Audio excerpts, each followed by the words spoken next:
Zdravo dragi moji, dobrodošli na kanal. U današnjem videu želim da vam dam jedan odličan trik od mog dede. Kada imate ovako ujede komaraca, počinje leto i dolazi sezona ovih dosadnih ujeda komaraca, a samim tim i ovog neizbežnog svraba koji je toliko iritantan. A ja želim sada da vam otkrijem jedan kućni lek koji svi sigurna sam imate kod svoje kuće i možete jako lako sebi da pomognete.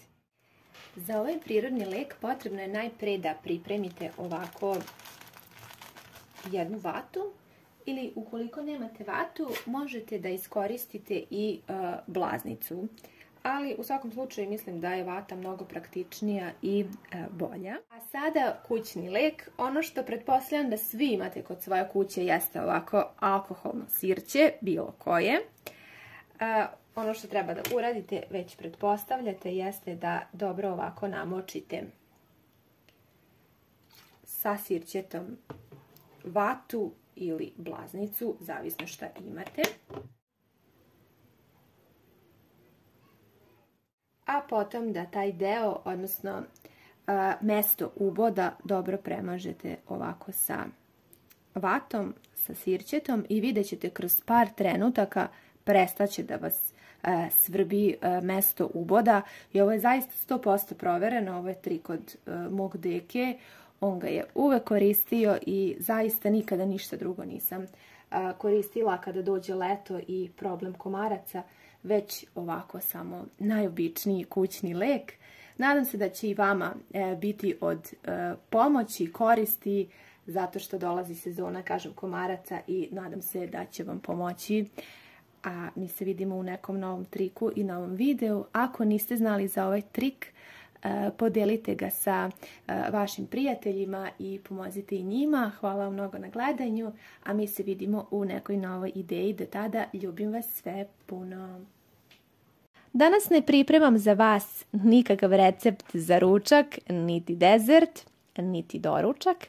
Danas ću sa vama da podelim jedan tajni recept, prirodni lek za otklanjanje štucanja, odnosno za trenutno zaustavljanje štucanja.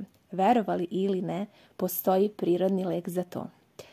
Ovaj prirodni lek sa mnom je podelio moj deka, tako da je ovaj lek zapravo koristi se kod nas u porodici već godinama. Ne znam kako ga je on otkrio, ali želim da vam kažem da je moj deka inače pravio prirodne lekove i meleme na svom ranču i pomagao je ljudima u otklanjanju raznih bolesti. Tako je nastao i ovaj prirodni lek. A šta je u pitanju? Potrebno je da pripremite malo šećera i malo sirćeta. Već ste vidjeli u videu, znači uzmite jednu kašiku srednje veličine, sipajte šećera u nju, a zatim odgore prelite alkoholno sirće. Kada šećer potpuno upije sirće, vi popijte ovu kašiku i vidjet ćete tog trenutka će štucanje prestati i to momentalno. Tako da sljedeći put kada budete imali problem sa štucanjem, sigurno ćete se setiti ovog videa i ovog prirodnog leka. Obavezno ako imate u svojoj blizini šećer i sirće, isprobajte i vidjet ćete da deluje i nadam se da ćete mi pisati u komentarima.